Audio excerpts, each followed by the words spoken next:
All right, back in your life for the post show on this December 3rd, 2018. A happy Hanukkah to all of you celebrating out there. Now, usually at the top of the post show, I wax poetic about fastest growing, blah, blah, blah, crust first, yes, that, blah, blah, blah. We don't have time for that because a lot has happened over this past weekend. A lot has happened on the show today. I'm an emotional wreck. 3 people cried on the show, including myself, and there's just a lot to get to. So without further ado, let's say hello to the man, Brittany, on the team called the Watermelon. Shout out to Brittany. For his Reebok sweatshirt. It is. Courtesy Reebok. of our friends over at Reebok. That's correct. You're a big Reebok guy. I'm a Reebok guy. Yeah. Allen Iverson from back in the That's days. right. It has a special place in my heart, for Shaquille sure. O'Neal. Not as much. You weren't a big Iverson was the guy Iverson. for me, for sure. The question? The questions, the answers, both of those were... Wait, there was question and he was the answer. Yes, but he had shoe lines, the question, and he also had the answer. Really? Yeah. I thought they were all the question. It was a Q with a 3. Yeah, that was one line. Yeah. Then he also had the answers, which were like the AI, like the Jordan line is like I Jordan didn't know 1. that. He had the answer 1, answer 2. Yeah. Okay. Well, we learned something new. There you go. A lot to unpack from today. Huge show, huge weekend. I mean, Moro's crying about the Tyson Fury fight. Weidman's crying about his kids. I'm crying because Weidman's crying. Jake's crying about the technical difficulties. Jake's crying because Weidman's in the building. That too. Austin Vanderford signing, Jake Hager. What else happened? I mean, there's just a lot. There's just a lot to happen. It was a very jam-packed show, but all eventful. Everybody brought it today, and we had some breaking news. We had the emotional moments that you touched upon. We had a preview from both the main eventers of this Saturday's fights. A lot to talk about. Okay, we'll save Saturday, Toronto, Sure. 231 for a second. Let's first put this past weekend to bed. 2 UFCs, 2 Bellators, Fury versus Wilder, KSW, which, again, I enjoyed immensely. Do you watch KSW ever? Time to time. I didn't catch last. So they're on DAZN now. It's Yeah, I very didn't easy catch to last access. weekend. The entrances are phenomenal. Really a lot Production of fun. value is very high. KSW. Oh my God. But they're very unique. They've got this guy, the announcer guy. He brings the microphone down like this, and he does this Old school boxing. But he does he almost raps it. Mm-hmm. He does like a poem. He does like the spoken word type of thing. Like there's a spotlight on him, and he's like, "Ladies and gentlemen," and he tells like a story about the guy coming out. It's amazing. Mamed Khalidov retires. Anyhow, I enjoyed that. Tough finale on Friday. Kamaru Usman wins. They crowned 2 Ultimate Fighter champions. Quick, who were they? Oh, boy. No. Macy Chasson. And I like the French. who was the male winner? I don't know. I don't know the male winner. Adelaide, 2 Bellator events. Wait, who was the male winner for Tough? Do you know? Here we go. Eddie Alvarez texted me right now. Shout out. Best performance of the weekend. Oh, boy. The one that stood out. Are we discounting the boxing fight? No, absolutely not. Tyson Fury. What a performance. I mean, just the fact that, I don't need to talk about it more. I talked about it more eloquently than I ever could, what he's able to come back from. But then in the fight itself, 3 years removed, to have that level of technical mastery and to be able to recover from the punches that he did from Wilder, he's got to get the nod for performance of the weekend.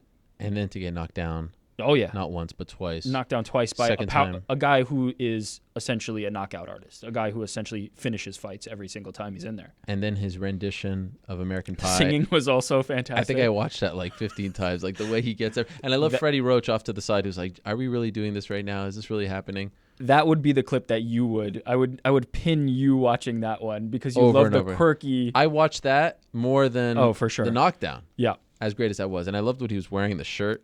Just amazing. I must say, what's so interesting about that is, for the longest time, it feels like there's been a rivalry between boxing and MMA. Yes. And it was so interesting. 3 pretty good MMA fights going on. I felt like if I were to tweet about them, like if I were to tweet about Justin Willis and Mark Hunt, and I did initially, it's the one time people would say like, shut up about MMA on my timeline, because everyone wanted to talk about that fight and just enjoy that fight. There's something about heavyweights. There's something about a big boxing match. Those 2 personalities, in particular, the build. It's one of the first times I think in my career where I felt like more people on my timeline, in my MMA section, were talking about a boxing match over an MMA card, a UFC card, not just an MMA card, a UFC card. I certainly experienced that myself. Now, I think it would be different if we were dealing with a UFC pay-per-view. I Really? think pretty electrifying. Like that. Oh, no doubt that boxing match. I was very excited about that. That was the fight I was looking forward to most coming into the weekend. The fight that delivered, and I felt the best about after the weekend. I think it would have been different if it was a big, UFC pay-per-view night. I think there would have been people who would have been more interested in your MMA commentary, but I do think that the magnitude of that fight sucked up all the air. It definitely overshadowed, in my opinion. I want to see a rematch in England. Yes, I would like to see that Football as well. stadium in England. It seemed like when Jim Gray was interviewing Wilder, though, it seemed like he was not too keen on that. He said, let's do it wherever, but let's do it back in America. Yeah, well, of course. But I feel like Tyson went over there. Now you return the favor. I agree.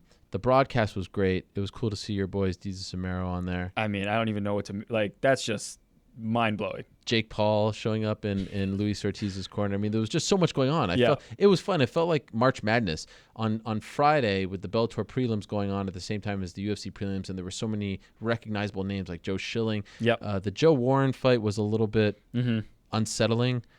He broke his jaw. It seemed like he broke his jaw, and then he said he couldn't feel his hands. And so there was just a lot going on. And then I woke up Sunday after all that, and then you find out about Adonis Stevenson, and you just kind of feel weird about the fight game. In fact, I got a text in the middle of the show today from someone I know in Montreal who actually gave me an Adonis Stevenson update that I wanted to read because I spoke about it earlier.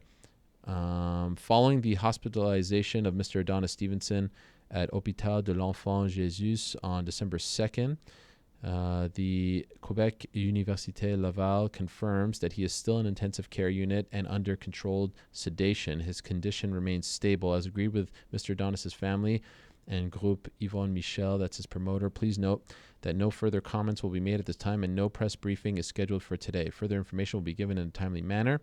In the meantime, thank you for allowing Mr. Stevenson's relatives to go through this ordeal in privacy. So pretty much the same update that we had yesterday. But I don't know.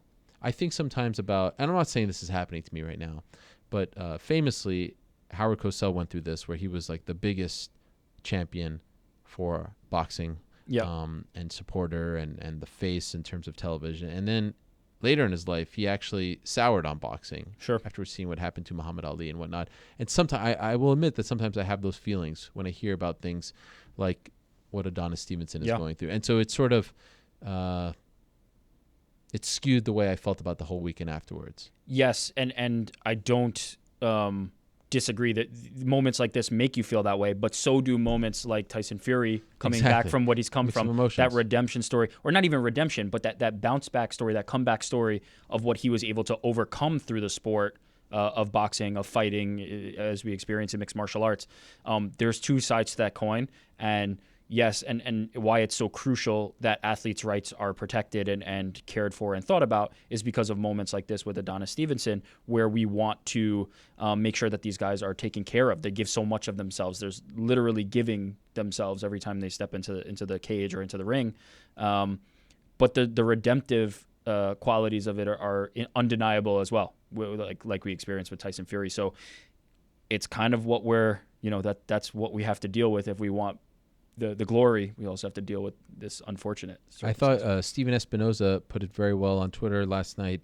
So many mixed emotions, and Steven Espinoza, by the way, is the head of Showtime Sports. Respect, admiration, and awe at the incredible display of heart, determination, and sportsmanship by Deontay Wilder and Tyson Fury. Despair over the tragic injury suffered by Adonis Stevenson, the best and worst of the sport in one night. Absolutely. And this happens, we haven't experienced it as much, but look, what happened to Adonis Stevenson could have happened to Chuck Liddell last week. Knowing, how old he is and what he's been through. It was very nice to see that message that he posted. Did you see that? I did. He seemed to be in a good place. No hard feelings towards Congratulating Tito. Yeah. So I don't know. It's just kind of scary and a reminder, as I said at the top of the show today, of, what these men and women go through and how we should always have the utmost respect for them, even if there's this, like the Mark Hunt fight. Think about the fights that Mark Hunt has delivered for us, that he's been in, the entertainment that he's given us. Yeah, that fight on Saturday was not one of his best. It won't be remembered. It's not a highlight reel fight. It was somewhat of a clunker, if you will. But I can't boo Mark Hunt. No. You know what I mean? You have done enough. And beyond that, every single time he steps into that cage, he's in danger. He's putting himself at risk for our entertainment. So even though it may not have been the slugfest, the thriller that you wanted, there is an element to this that it is not promised, it is not guaranteed. Every time you're stepping in, there is an element of danger, and he has given us many moments of glory on the other side of that. I think we're going to see Mark back. Like Mark, for those that don't know, texted me after the show. I said after the interview, I thought that was the best Mark Hunt that I've heard from in a long time. He felt free, happy. The shackles are off. He can go out and explore. He's unemployed, but he seemed to be thrilled.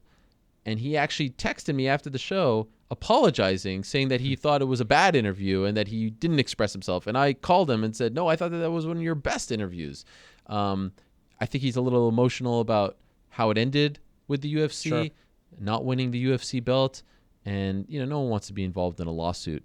But I don't think his 3 losses or his performances have hurt his stock. And I feel like there is still a market for Mark Hunt. Like Bellator, Ryzen, one doesn't really have a heavyweight division. I doubt he goes through the PFL tournament. But those 2 in particular seem like layups. Yeah, and it has to be a difficult position for him because his whole story, as you actually tweeted this over the weekend, his whole story was that he wasn't wanted. He was initially going to be cut and then talked to Dana White, got what he wanted to stay in the UFC and fight out that contract, and climbed his way up. He actually was, if not, right there for the title shot, like 1 or 2 steps away. He was right on the cusp belt, if you're calling Mexico. And could have been a champion in the UFC. It seemed like toward the end of his career, he was just in these fun fights, and I don't think that there is a shortage of fun fights out there that he can be in. Or rather, toward the end of his career with the UFC. I don't think there's a shortage of fun fights out there for other organizations that he can be a part of. And to be honest, in the heavyweight division, he's probably not far from being a champion in some of these other organizations. No. And I think if he can find that motivation to be champion again, he'll set himself up well. Look, Czech Congo has looked good as of late, but Czech Congo is about to fight in a number 1 contender fight in Bellator. There's no reason why Mark Hunt can't be in that spot as well. I said last week that I really like the Adelaide card because it spotlighted a lot of local talent. Jake Matthews, Mark Hunt, Tyson Pedro, Tai Tuivasa, all fighting on the main card. All of them ended up losing. Yeah. That hurts a market. I thought it was great that they allowed those walkouts. Finally. Yeah. Can we just, that's the thing when I was watching KSW, it's like these walkouts are so unique. They're so fun. Look at the Wilder walkout. Look at the Tyson Fury walkout. He walked out to like 10 songs. Yeah. And I loved every second of it. Please, just, can we just chill out a little bit and let these fighters' personalities come out? Imagine if Max Holloway could come out to something, that's what I love about combat sports. And anyway, it was so nice to see that. And I hope it's maybe a sign of things to come. They let Tai Tuivasa do it. Yeah. They let Mark Hunt do it. But it ended up being a tough night. However, for the second week in a row, we had 2 old dogs remind us that they're not done. Last week it was, and I don't want to call Francis Ngannou an old dog, if you will, but maybe someone that we counted out. Yeah. He wins in impressive fashion. Alistair Overeem wins in impressive fashion. And yes, JDS is coming off a couple wins, but I think people still don't know how to feel about him. This was supremely impressive. And then you have Shogun Rua, who I think after the loss to Anthony Smith, everyone thought was done, beats Tyson Pedro. Yeah, I think people thought that Tyson Pedro was going to walk all over him, and the betting odds reflected that.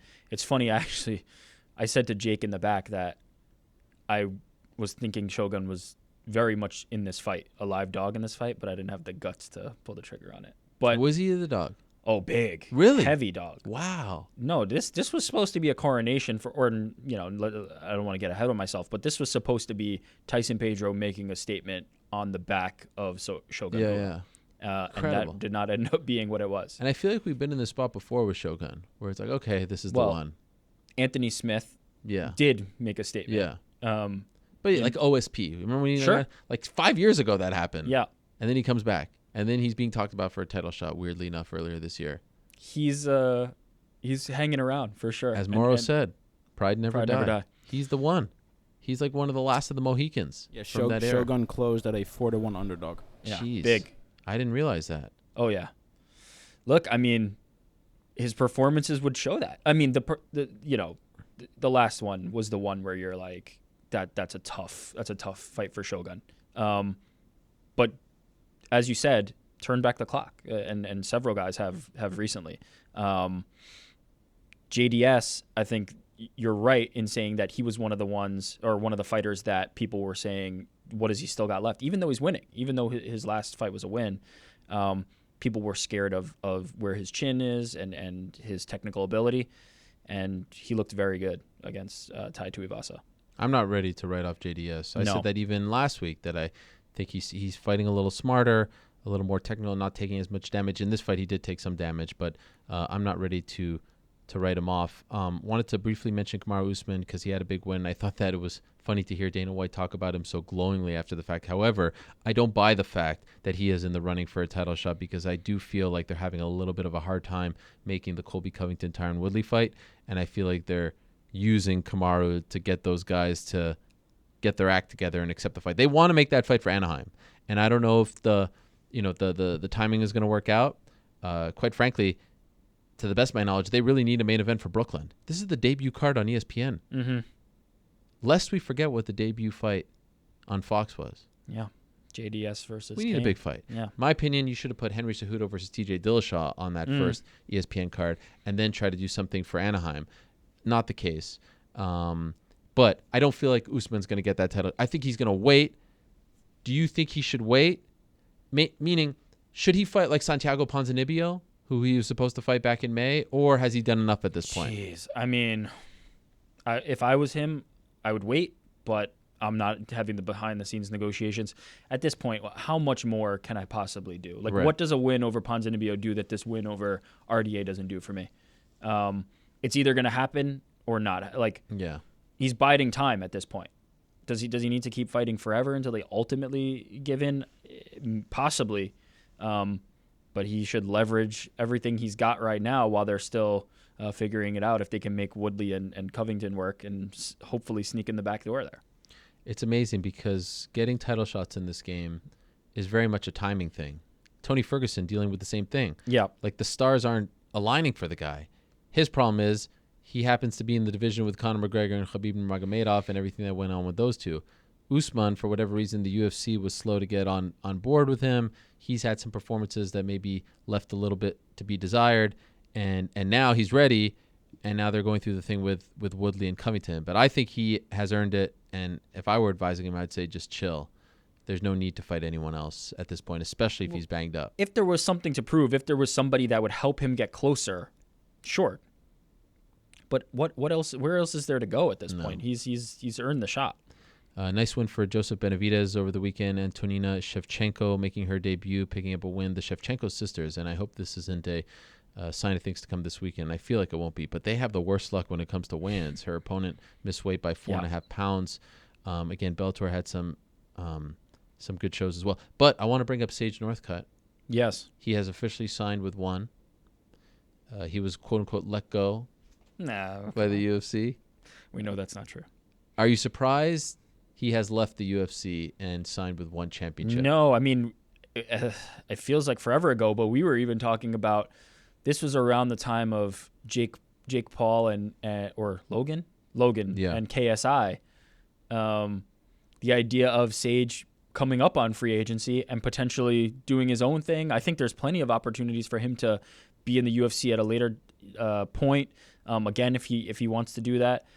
This is the time to make some money, have some fun fights, get some experience, because I don't think Sage Northcutt was by any means a finished product. I think if you're really trying to climb into the upper echelon of the UFC's title picture, you need to be that finished product. Make the most money you can, get the experience, and then come back if necessary. But I think this was the right career move for him for sure. I think it's a great place for him. It's a great home for him because of them valuing martial arts. Sure. We spoke to Shatri Sityodtong on the show today. But I will say this one's a bit of a head scratcher because the UFC invested so much in Sage Northcutt. When you say head scratcher, you're talking about from whose perspective? The UFC's. Okay. Yeah. Not from Sage. No. This is the Sage easy got choice. paid. Yeah. This Sage is the easy choice. Go where you're going to get paid. Yeah. This is a short game. And he's not knocking on the title picture of the Sure. UFC. Go make the money. Go Look, get the experience. He's 6-2, but let's be honest, they were giving him a lot of favorable matchups, and For that's why it makes no sense. They were consciously trying to build this guy up. Like, he meant a lot to them. He was the first product of the Looking for a Fight series. They rushed him. Remember, they had him fight on that card in Houston, and then they brought him back in Las Vegas. That card that was headlined by Page and Rose, and they brought him back for Fox. It ended up working out there because he took the fight at 170 against Barberina and was sick and all that stuff. But like they were really behind Sage Northcutt, and now he's finally linked up with a team. He's under Uriah Faber's wings. He's with Team Alpha Male. It all seems to be, falling into place. He's not in school anymore. He's a full-time fighter. He's on a 3-fight winning streak. And now you say goodbye to him? People care about Sage Northcutt. He is a draw. He is a ratings draw. The numbers spike when he's on TV. So what would that point to? That the price tag tag Eddie Alvarez. He was a champ. We know how far he's going to go. He's been there. He's done that. Yeah. He lost to Dustin Poirier. I get that. I get Demetrius Johnson. Yep. Flyweights didn't sell. His record, he's not going to go through it. I get those. I don't get this one. This is a youngster. The guy isn't even close to 25. Do you write a blank check for him? I don't know if he's that here's guy. the problem. He's a product of their own mistake in the sense that his initial payday was a little bit too high, and they received backlash for that. And I still believe that every UFC move that is made, we have to consider it. When we consider it, we have to consider also the lawsuit, because they're in a position now where they want one to emerge as a player, because they want to be able to say, like, look, we're not a monopoly. There's Bellator. There's one. There's PFL. So I think these are all very strategic moves. This one, though, is a bit of a head scratcher because of how young he is, how marketable he is, how popular he is. People care about him. They either want to see him win or lose. And so I'm a little surprised. Sage Northcutt, if I would have told you at the beginning of the year, Sage Northcutt, like a UFC product, right? A product of the Reebok era, right? Like the Ken doll. Everyone hated Sage because he was manufactured. Yes. Yeah. They let him go? You would not have believed me. I would not. You would say but it no makes way. sense. You would call me a liar. After seeing how the year plays out, it makes sense. How does it make sense? From not being shocked perspective, not from the UFC perspective. I mean, honestly, from the UFC perspective too, there is a price tag for everybody. And if his price tag was too high, I get it. What you can invest, you can continue to invest money into him, but if he's not going to be what you ultimately think he will, it's like, okay, basketball comparison. Come with me for a second. You have to give John Wall a contract if you're the Washington Wizards, right? Okay. You have to give John Wall that contract because he's going to lead your franchise. He's going to be your guy, and he's going to ultimately, be your number one player on your team. But that contract is something you're going to have to get out from under at a certain point. That contract is something that the Washington Wizards are struggling with right now. Not every team is going to be willing to take that one on. And if you're a winning team, it's difficult to justify it. I think the UFC is the winning team, and I think Sage Northcutt's price tag is just a little too high at this point. If he's not going to be an NBA champion, the comparison, if he's not going to be the guy, the number one guy, let him go elsewhere. And look, if he becomes that guy, then you break the bank and get him back. John Wall is 28. Sage Northcutt is 22. I'm just saying, I know I'm not, come along with me. Yes. All right. But 28, 22. 22! Yeah. But that's the thing. When he's 26, get him back. Bring him back. Now break the bank. I love when the narrative. He's proven. Let him go out there, get a few fights. He's young. It wasn't 3 wins in a row. No, yeah. It's not well, I mean, we knew that line of reasoning was nothing when it applied to Ben Askren. Like, right. That was the clearest indicator of, like, go out there and win some fights. Like, Ben Askren hasn't lost a fight in years. Sure. When they use that. Yeah, when they use that line of reasoning. But there is something to the idea of, like, I don't know if he's going to be that guy. Is he going to be the face of my company in a few years? And if the price tag that he's getting right now is that price tag, let's bring him back when we need to. Okay. Bigger head scratcher. Sure. Sage Northcutt leaving the UFC not signing him, letting him walk, or, ready for this? You definitely wouldn't believe me if I told you this a few months ago. Tell me. Paul Daley fighting MVP in Connecticut. Now, I know this company is based in Connecticut. That's the answer. But holy smokes. Yeah. How does this happen? Can you explain this to me? How does this happen? I don't know. In Connecticut, Mohegan Sun's a great facility for them. And I understand this has something to do with the zone and the tournament. How? Just explain to me. How do you put one of the most anticipated fights in the history, and I don't say this lightly, the history of British mixed martial arts in Connecticut? How do you do that? Can you explain this to me?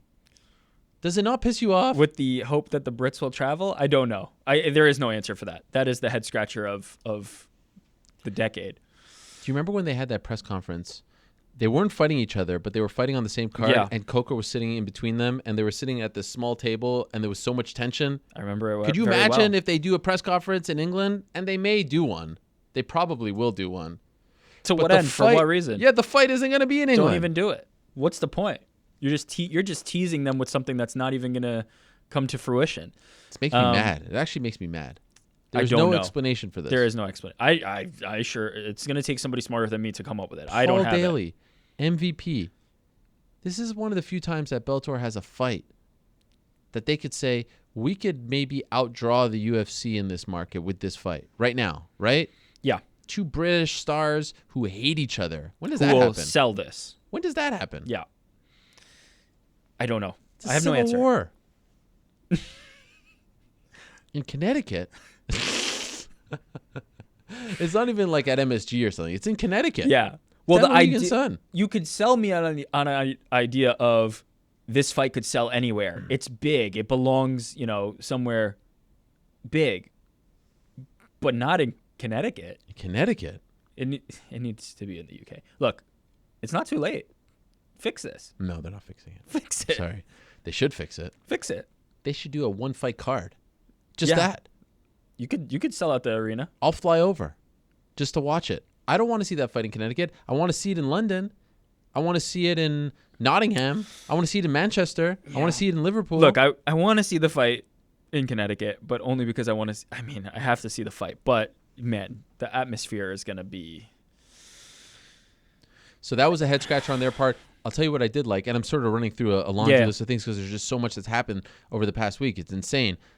Allowing Darion Caldwell to go to Ryzen to fight Kyoji Horiguchi for their 135-pound title, and then perhaps if Horiguchi wins, he comes over to... This is all great. You've made a bad decision and now one great decision. Yes. So you see, I don't want to be all negative towards Bellator, but that's a phenomenal decision. That's big-time stuff. I love that. Awesome fight. We need more of that, quite frankly. Yeah, in this sport. the trade, the talent sharing, all of this is only good. Only good. This is something that's done in boxing all the time, where promoters get together, they settle their differences. It doesn't happen every day. There are issues. We had Chuck Liddell coming into this is not new for combat sports, but it seemed to have disappeared for a little bit. Yes. And now that we're getting it back, I'm very happy about it. Wow, that is fun. For a real title there, like a real 135-pound title. And make no mistake, Horiguchi is one of the best fighters in the world. Like, that is not just it's big time. Let's put our best guy who's in the promotion. Horiguchi is one of the best guys in any promotion. So that is a fantastic fight. Okay, so I've told you about what I like and what I don't like from this past week. Another thing that I like, and let me just try to get it right here. I'm trying to find the exact date. I don't want to get it wrong, so I won't say it. I'll tell you what I do like. Crone Gracie. Oh, yeah. Crone Gracie getting signed, fighting Alex Caceres. And I know I hear this a lot. There's a lot of, blah, blah, hyperbole. But Abe Kawa told me before this fight was even signed, like a month ago, you need to get Alex Caceres on the show, Bruce Leroy. I have never heard him sound like this before. Something has clicked in this guy. Now all of a sudden he wants a title shot. Now all of a sudden he sees the light. He's motivated. I have never heard him sound this focused on his career, and they give him Crone Gracie. And I saw when the fight was announced, everyone's like, oh, you're dead, you're dead, you're dead, you're dead. And that might be the case to Alex Caceres. That aspect, plus a Gracie coming in, and not just like a token Gracie, a legit Gracie, Crone freaking Gracie coming into the UFC, who I never thought would be in the UFC, who's like your typical Bellator / Ryzen fighter. This is big time stuff. Unfortunately, it doesn't matter how motivated Alex Caceres is. He's going to get smoked? Crone Gracie is the real deal. Amazing. That is a very, very high-level grappler. I was trying to think. I think the last time a Gracie has won in the UFC Oh boy, yeah. was 1994. The last time Hoist won. Because Hollis Gracie fought, Renzo Gracie fought. And no wins. Yeah. Well, 24 years. that's a very tough fight. I'll be interested to see what the betting line looks like on that one. But he is a super prospect. 4-0 in MMA. Yeah. All fights in Japan. 3 of them for Rizin. All submissions, either in the first or second round. Recently defeated Tatsuya Kawajiri 2 years ago. Yeah. Prior to that, defeated Hideo Tokoro. He is legit. That level of and grappling a BJJ legend. Yeah, that level of grappling is going to be different. I'd dare say throwback. His grappling is different than the submission first grappling that we're kind of seeing. That's very popular with guys like Gary Tonin and other high level grapplers that we're seeing transition over to MMA. He is the real deal. So yeah, I'm very excited about his signing. I'm excited about that fight. I think Alex Caceres is a great first UFC opponent for him. Yeah. But that is a prospect to watch, no doubt about it. Okay, let me run through a couple other things, and then we'll end on Toronto. Rafael Sunsao versus Marlon Moraes 2, main event in Brazil in February. All in. Not an interim title fight, by the way. I know that was put out, but it's Yeah. not. In fact, this is one of those times where I feel like it actually makes It sense might, yeah, I because agree. TJ's going down. But anyhow, no interim belts. But fantastic fight. Like, it's time for those two to do it again. Yeah, Anderson Silva getting a title shot if he beats Israel Adesanya. By the way, I love that thing that Israel Adesanya has been wearing. What is that? Is it like a fanny pack? But also, it looks like. Have you seen this thing? I think he's just wearing a fanny pack on his You think neck, that's no? what it is? I feel like it's a thing on his chest.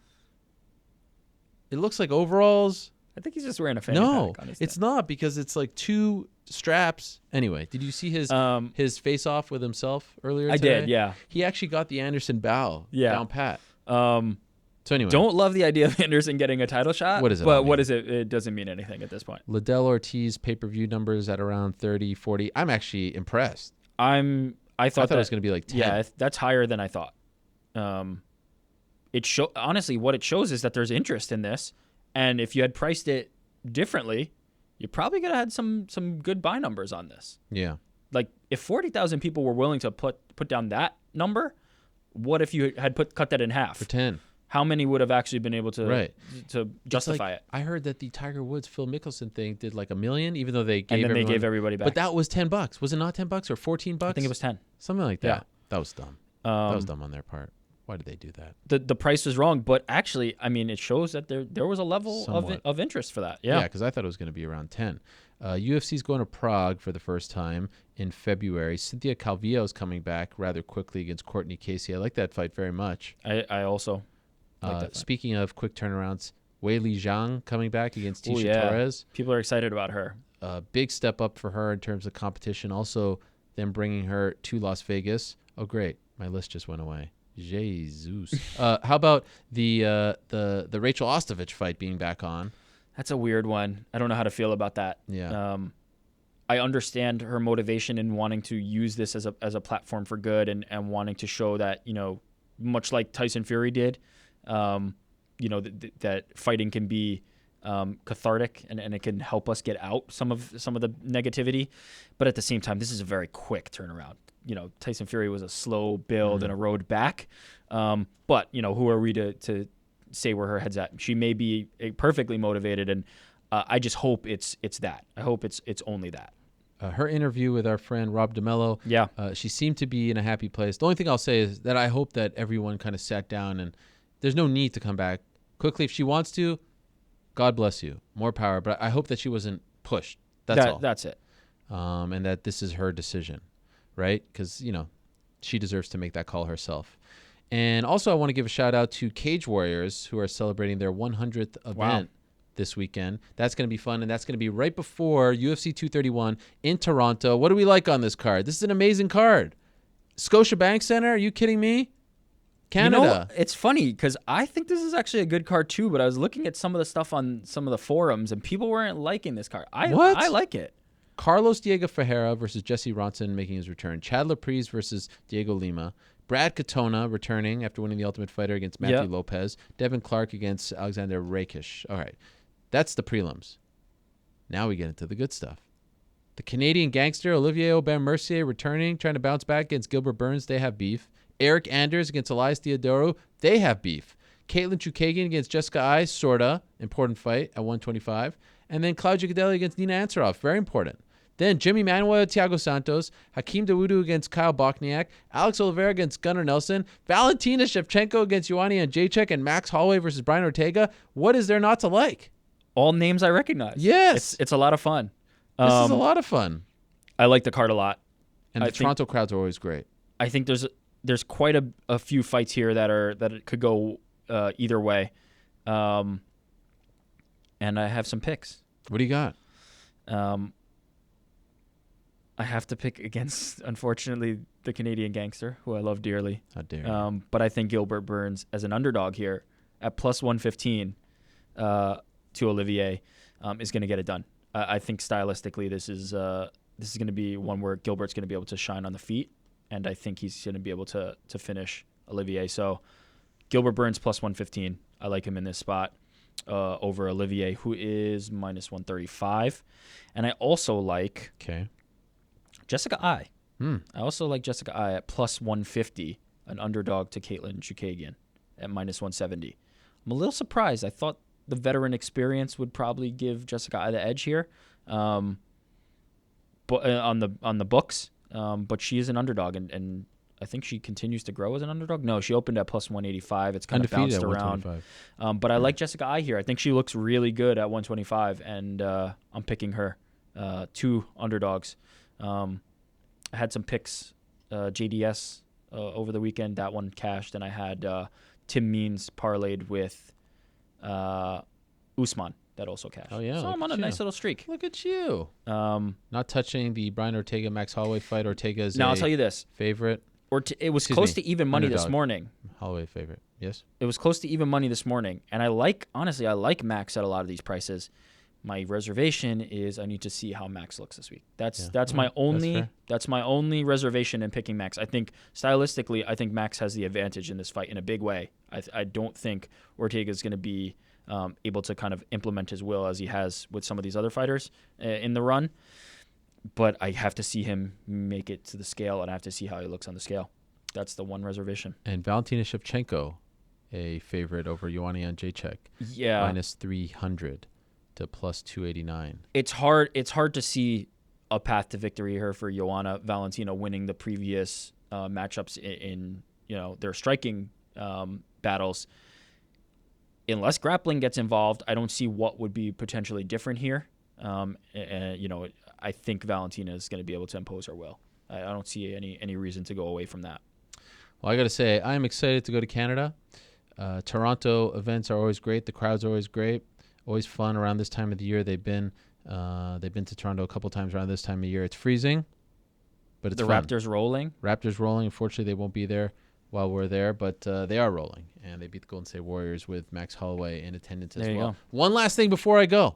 One last thing. You are probably watching this on the brand new ESPN MMA YouTube channel. This is very exciting, not just for me, but for everyone involved in our little team. And I just want to remind you, when I started here around 6 months ago, I said have patience. Now, I didn't do these things. There's a whole team working on this stuff. Behind the scenes, a lot more talented and smarter than I am. But I told you to have patience, that the sport was in very good hands over here at ESPN, that we made the right move, that we're only going to continue to grow and do bigger and better things. I told you all of this, and a lot of you didn't believe me. And I think I have proven at this point that I am a man of my word and that I will tell you the truth time and again. Well, here we are on the new ESPN MMA channel, and a lot more exciting things are to come on this channel and in the whole ESPN MMA universe. So just stick with me. Believe in us. Believe in this. It's nice to have you here. On that note. Well done. Jake, you hit my music. I thought the timing was right. Yeah, it was great. Yeah, it was a job well done. I wanted to ask you about your weekend, Jake, but we ran out of time. Talked to you a little. Tampa, got some sun. It was great. Got some Tampa, hanging out with the boys. A little Hanukkah over there in Tampa. Oh, happy Hanukkah. Thank you. Same to you and yours.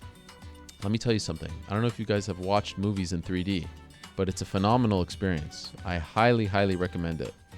Next time I'll give you some other movie reviews. Yeah, I feel like I've jumped into a time machine to 2010.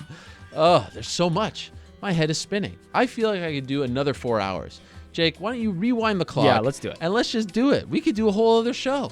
Good thing we got next Monday. Good thing we have next Monday. But there's going to be other things to talk about. There's going to be Bellator going to Hawaii for the first time. There's going to be the Final Fox show, Iaquinta against Kevin Lee. There's just going to be a whole other thing of topics to talk about. For now, though, we are done. We are done. We are out of time. It's been a great day here on the program once again. I appreciate everyone who tuned in.